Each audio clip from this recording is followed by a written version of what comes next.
अरे हमरे पिया में भइले झगड़ावा, हमरी सिया के भागीले।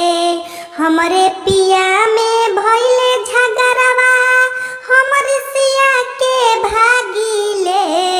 आ नान्हे कछिनरा हमरो बलमुआ हमके बोला के लियावेले। नान्हे कछिनरा हमरो बलमुआ हमके बोला के लियावेले।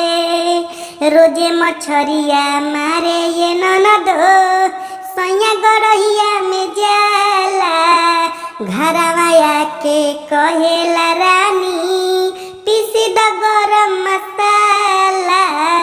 रोजे मछरिया मारे ये ननदो, सैया गरहिया में जाला।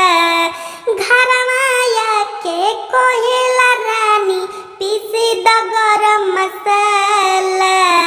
बैठल बैठल खाला बलमुआ, हम तो मछरिया तारीले। बैठल बैठल खाला बलमुआ, हम तो मछरिया तारीले। नान्हे कछिनरा हमरो सजनवा हमके घुमा के लियावेले। नान्हे कछिनरा हमरो बलमुआ हमके घुमा के लियावेले। अरे से खुआ के लकड़ी जरत नइखे, बरत नइखे, बिना खइले दो गलवा डोलत नइखे। अरे से खुआ के लकड़ी जरत नइखे, हो बरत नइखे, बिना खइले दो गलवा डोलत नइखे।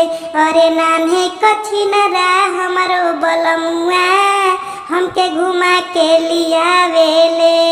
नान्हे कछिनरा हमरो बलमुआ हमके घुमा के लियावेले।